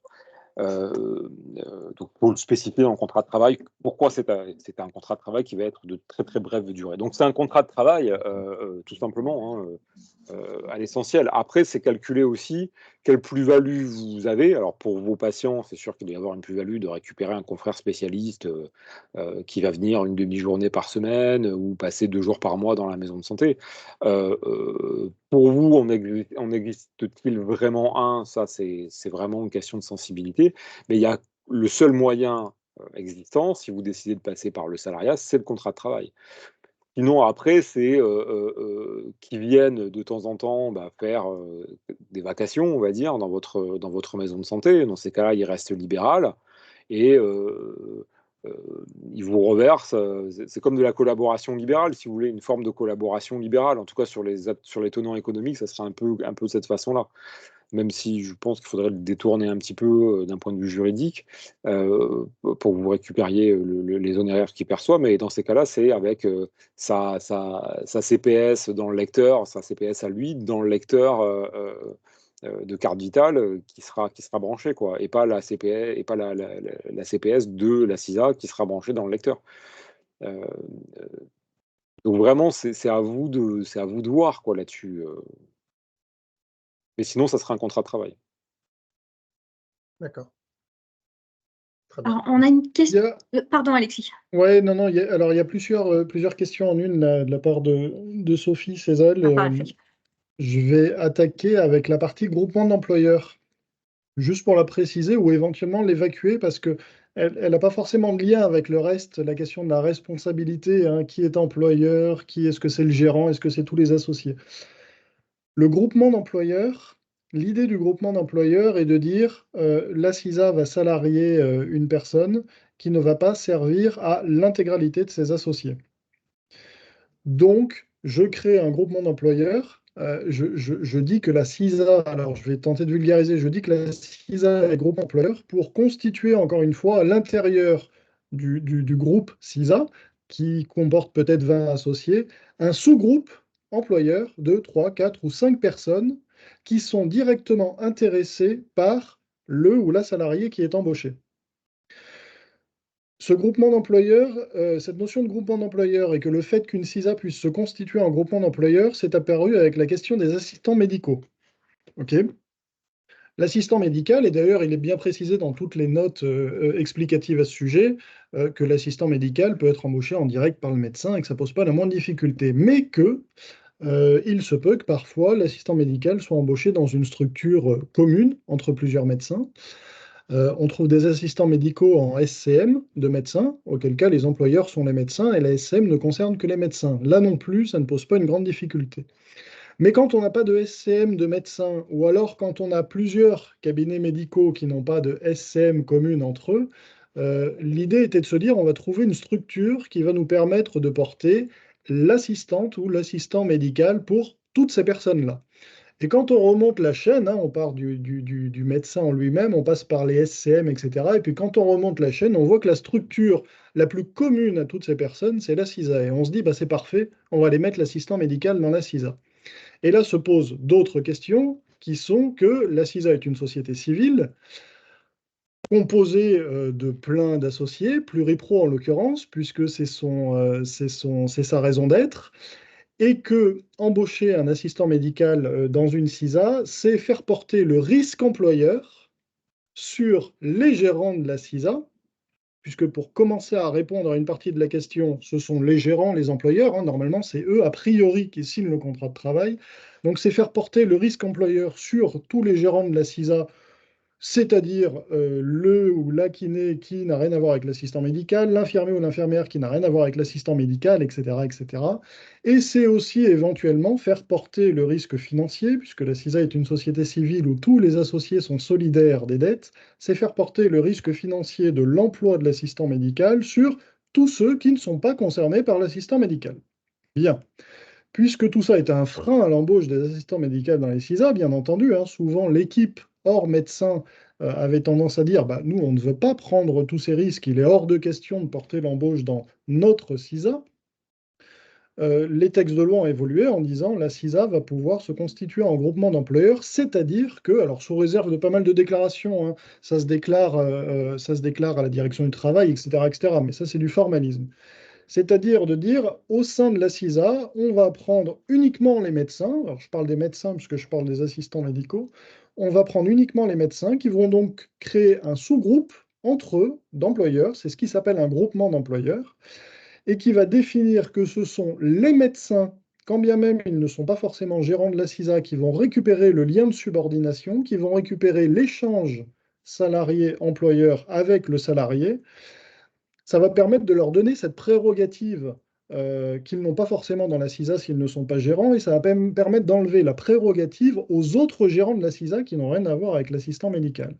Et puis, accessoirement, ça va permettre aussi de définir que le coût résiduel de l'assistant médical ne sera partagé qu'entre les médecins adhérents du groupement d'employeurs, et non pas sur tous les autres membres de la CISA. Donc la question du groupement d'employeurs par rapport à ce qui était posé, c'est pas une histoire de tous les associés responsables ou pas. Le groupement d'employeurs se met en œuvre quand la CISA veut embaucher une personne qui ne concerne pas tout l'effectif. C'est quelque chose qui nous aurait un petit peu sauvé la mise pas mal de fois, parce que l'assistant médical, cette notion-là est apparue assez récemment, mais ça fait 10 ans que les CISA emploient ou tentent d'employer les secrétaires médicales. Et là, la problématique est exactement la même, c'est que les secrétaires médicales, leur poste est fait pour, a priori, on va dire les médecins, pour la prise de rendez-vous, etc., etc., et que embaucher le secrétariat médical dans la CISA, c'est faire porter aux autres associés de la CISA le risque employeur et le risque de la solidarité sur le coût. Donc voilà pour ce qui est du groupement d'employeurs, hein. Ce n'est pas la solution magique. Un groupement d'employeurs sur une fonction de coordination au sein d'une CISA, ça n'a pas lieu d'être. La fonction de coordination sert pour l'intégralité de la CISA. Le groupement d'employeurs sur l'embauche d'un médecin ou d'un kiné, l'embauche salariée d'un professionnel de santé dans une CISA, ça n'a pas lieu d'être non plus, puisque le médecin salarié ou le kiné salarié n'œuvre pas que pour une partie de la CISA, il œuvre pour l'ensemble de la CISA. Le groupement d'employeurs est lié en fait aux emplois qui, je ne sais pas si je peux le dire, on est enregistré, qui ne devrait pas être dans les CISA. Qui ne concerne pas la CISA, ou pas exclusivement la CISA, ou pas tous les membres de la CISA. Donc voilà pour ce qui est. Donc on n'est plus obligé de créer une association pour porter ce groupement d'employeurs. Non, pas du tout. C'est l'objet de la loi qui est passée, c'est qu'effectivement un groupement d'employeurs ne pouvait être créé que sous format associatif, enfin pas tout à fait, mais c'était le format associatif qui était le plus rencontré, et en l'occurrence on a permis au CISA de se porter groupement d'employeurs. Alors après, sur l'autre question, est-ce que tout le monde est responsable, etc., etc., je ne sais pas si Jérémy, tu veux en dire quelque chose, ou si, qui sait, est-ce que c'est les gérants, est-ce que les associés, est-ce que tout le monde finit au prud'homme, ou que certains? Alors, quand on est employeur, c'est la structure, la personne morale qui est responsable. L'employeur, c'est la personne morale, sauf si vous faites des bêtises comme vient de vous décrire Alexis, où là, c'est différent. Mais normalement, c'est la CISA. Donc, s'il y avait un souci devant un conseil de prud'homme, c'est bien l'employeur qui y est. En revanche, là où ça peut poser problème, c'est s'il y a des cas de harcèlement. C'est-à-dire que si on est face à un délit du droit du travail, en l'occurrence harcèlement moral ou harcèlement sexuel ou toute autre chose, hein, voie de fait, peu importe, hein, dans ces cas-là, là, c'est l'individu qui est pris en considération d'abord, suivi ensuite de l'employeur, donc la personne morale. Et si le représentant de la personne morale, c'est-à-dire le gérant, a eu connaissance de la situation et n'a rien fait, le gérant peut être poursuivi également escalité. Mais c'est donc plutôt en dernière intention que les co-gérants se retrouvent à être poursuivis et jamais en première intention. Et sauf évidemment si c'est eux qui sont l'auteur du harcèlement, où là, évidemment, ça n'a rien à voir. Donc la responsabilité est en fait une responsabilité qui est donc sur la personne morale, c'est-à-dire qui est une responsabilité qui est collective. Voilà. Alors vous le savez ou pas, mais depuis très peu de temps, en fait, depuis quelques semaines à peine, on ne peut même pas parler encore de quelques mois, mais on en est encore à quelques semaines, la responsabilité au sein des CISA est extrêmement allégée, puisque, en tout cas la responsabilité financière des associés, puisque si un associé a mis 100 € au capital social, il ne sera responsable qu'à hauteur de 200 € de toutes les condamnations que la CISA pourrait avoir. Donc, et une fois la CISA mise en liquidation, etc., etc. Donc la responsabilité personnelle des associés est en réalité très atténuée en cas de contentieux avec un salarié. Sauf si l'associé en question est auteur d'un problème. Mais s'il s'agit juste d'un contentieux du travail, quand même, c'est, je ne sais pas, un méchant kiné qui traite mal la coordinatrice salariée ou autre, et que la coordinatrice salariée décide de mettre le kiné au prud'homme, c'est pas le kiné qui met au prud'homme, c'est la CISA. Avant toute chose. Voilà. Simplement, effectivement, attention aux gérants, pour les gérants, s'ils ont été au courant de ce qui s'est passé, effectivement, il faut agir. Ouais. Il y a un directeur qui fait de la pub. Ouais, c'est clair. Juste une question peut-être un peu con, mais pour le coup, donc les CISA RL, du coup, on parle de CISA, oui. Il faut une modification de statut ou ce sera automatique pour toutes les CISA? Non, il y a un petit bout dans les statuts de CISA, il y a un petit paragraphe sur la responsabilité, puisque les CISA à la base sont des sociétés civiles avec une responsabilité solidaire des associés. Donc une petite modification statutaire de cet article à apporter à l'AG la plus proche. Hein. Il ne faut pas se ruer et faire une AGE juste pour ça. Mais il y a un petit paragraphe sur la responsabilité dans les statuts. Ouais. Théoriquement, on vous rabâche tous depuis des années que une CISA n'est pas la structure adéquate pour aller se créer l'endettement, et il y a d'autres structures qui sont faites pour ça. Donc c'est pour ça que ça ne mérite pas d'être hyper proactif sur ce changement-là. Voilà. Comme dit Alexis, dès les prochains changements ou dès les prochaines révisions de statut à faire, il faut le faire, ça c'est sûr. Là, vous en avez eu 2 coup sur coup quand même, hein, l'été dernier, au mois de janvier. Donc c'est pas pour dire qu'il faut absolument les faire tout de suite, mais c'est pas idiot si dans les 12 prochains mois, si vous arrivez à le faire, ça sera quand même pas trop mal, quoi. Parce que voilà, il y a eu 2 changements consécutifs à 6 mois d'intervalle. Le salariat, justement, la possibilité de salarié, qui est toujours intéressant de mettre dans les statuts, parce que si ça se présente à vous pour des raisons, pas nécessairement pour aller recruter du médecin, on en a beaucoup parlé, il y a une question qui a été posée sur des dentistes, mais la question, elle peut parfaitement se poser sur une IPA aussi, et là, ça peut être intéressant d'avoir les statuts qui sont au clair là-dessus, parce que s'ils ne sont pas au clair, vous ne pourrez pas le faire. Ça, plus là, maintenant, le fait qu'on a atténué la responsabilité des associés, c'est pas mal. Il faut le faire. Pardon. Non, pardon. Cette histoire de responsabilité limitée, c'était grandement demandé, et dans l'objectif, avec pour objectif de libérer la possibilité de salarier. Hein. C'est ça l'objectif final. Hein. Parce qu'il y a beaucoup de réticence aux salariés en disant oui, mais attendez, nous, on est responsable indéfiniment sur les dettes de la CISA, donc on n'y va pas. Ça a quand même été fait pour ça. Ça va peut-être prendre du temps à démarrer, mais d'ici quelques années. Alors, il y avait une question tout à l'heure, c'est quoi l'intérêt de salarié, hein? C'est compliqué, ça crée des contraintes, ça crée du risque financier, etc., etc. On a répondu que c'était peut-être la façon d'exercer de demain, mais tout est mis en œuvre pour ça. D'ailleurs, il y a 10 ans, on ne se voyait pas discuter de l'éventuelle embauche de médecins en CISA. Et là, on ne parle que de ça, finalement. Je rebondis parce que vous avez certains d'entre vous nous connaissent avec Alexis, être extrêmement sceptiques sur l'embauche de médecins dès lors que la responsabilité était totalement solidaire. Ça voulait dire qu'un licenciement qui se passe mal avec un médecin parce que vous avez mal géré la relation de travail et que ça peut arriver et qui derrière récupère 40 ou 50 000 € de dommages et intérêts, qu'il faut les payer et que la CISA les a pas, c'est chaque associé qui allait devoir remettre de l'argent de sa propre poche, y compris s'il n'avait pas été d'accord au départ pour aller embaucher un médecin. C'est pour ça qu'on était, nous, c'était un peu réticent là-dessus. Maintenant, effectivement, avec cette atténuation de responsabilité-là, dans les relations salariales, ça va simplifier les choses. Ça ne simplifiera pas les relations, l'aspect management, hein, ça c'est identique. Hein. En revanche, en termes de risque pour les autres associés, ça les limite grandement.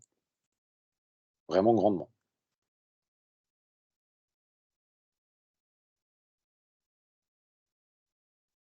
Est-ce qu'on a d'autres questions? Je vois pas de... Ah, une main levée. Jonas, je te laisse prendre la parole.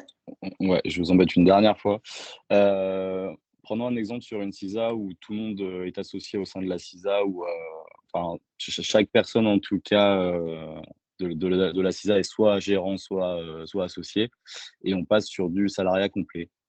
Il n'y a plus de gérant, du coup? Il n'y a plus d'associés? Non. Alors, pour l'instant, de toute façon, il subsiste une règle qui dit qu'il ne peut pas y avoir plus de professionnels de santé salariés que de professionnels de santé associés au sein d'une même CISA. D'accord. Donc, il y a ce garde-fou qui, d'ailleurs, fait penser que peut-être un jour, le salariat en CISA sera la norme, hein, puisqu'on prévoit déjà le fait, quand on est une équipe de 15 associés, de ne pas avoir plus de 14 salariés. Professionnels de santé, hein, sont exclus les non-professions de santé là-dedans. Okay. Donc, à aujourd'hui, la règle est celle-ci. D'accord.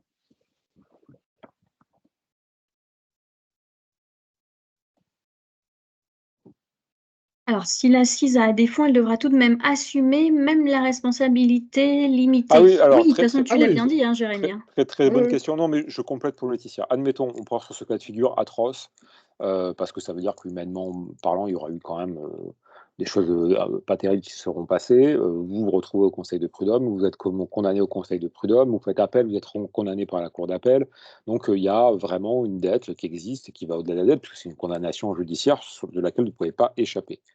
Donc, dans ces cas-là, on ne va pas demander, on va d'abord l'avocat de votre salarié va vous demander d'exécuter d'abord le jugement du prud'homme, ensuite l'arrêt de la cour d'appel. Donc, il va vous envoyer un courrier. Et si vous ne répondez pas au courrier, il va vous envoyer un huissier. Et si vous ne répondez pas à l'huissier, l'huissier pourra saisir les comptes. Et s'il saisit les comptes et qu'il n'y a plus d'argent, dans ces cas-là, ce qui va se passer, c'est de dire, qu'est-ce qu'on fait? Nous, on peut payer, on a été condamné à 50 000, on peut payer que 20 000. Ce n'est pas le problème de votre ancien salarié, hein, du tout. Hein. Donc, s'il n'y a pas de possibilité, ce qui va se passer, c'est qu'on va assigner en liquidation la CISA, et donc on va passer sur une liquidation judiciaire. Donc, vous risquez de perdre sur une condamnation prud'homale, vous pouvez perdre votre CISA directement, si elle n'a pas les fonds pour pouvoir payer. Et le tribunal prononcera la liquidation parce qu'elle aura été en défaut de paiement, elle n'aura pas pu payer ses dettes. Voilà. Donc les risques, est-ce que les risques restent très importants pour les associés pris individuellement? Non, c'est ça qui est génial. Mais par contre, pour la CISA, ils sont exactement identiques.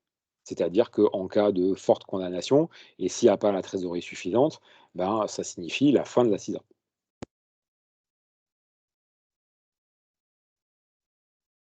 Maintenant, on arrive à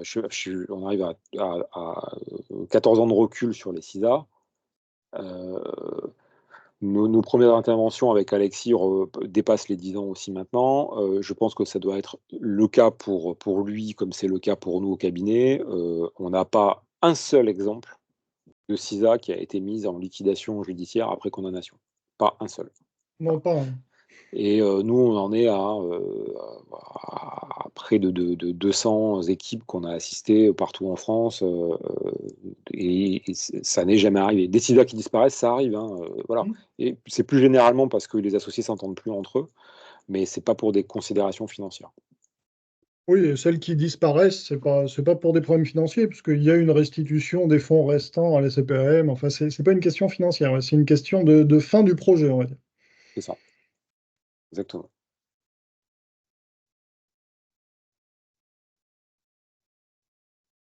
Alors, est-ce qu'il y a d'autres questions ou est-ce que Alexis, Jérémy, vous pensez à des questions qui n'auraient pas été abordées aujourd'hui, mais qui parfois sont un peu récurrentes et qui vous semblent intéressantes à traiter? Non, moi, je veux juste te dire, mais Alexis pourrait dire la même chose, c'est juste maturez bien, réfléchissez bien à votre projet de salariat, quoi. Voilà. Et quitte à le faire, le professionnel de santé. Pour les cordeaux, vous avez, je pense, toutes les informations et vous les avez depuis un certain nombre d'années en plus. Pour du secrétariat, vous avez exactement la même chose, vous avez déjà les informations depuis un certain nombre d'années. Pour les professionnels de santé, c'est un projet à part entière. Donc, prenez vraiment le temps de la réflexion, de la consultation, alors là, pour le coup, pas nécessairement des avocats, parce que on arrivera, nous, soit en prévention, soit après, pour vous aider à conclure les contrats, mais de vos experts comptables, qui peuvent être de bons conseils pour vous donner des pistes, les pistes comptables, hein, qu'est-ce que ça va nous coûter, qu'est-ce que ça représente, ce genre de choses-là. Mais surtout par rapport au projet, n'hésitez pas à vous adresser aussi aux équipes de la Fédé, qui pourront vous aider dans cette prise de décision-là, parce que c'est pas une prise de décision simple, c'est une orientation que vous donnez clairement à votre MSP. Ça en sera fini pour moi.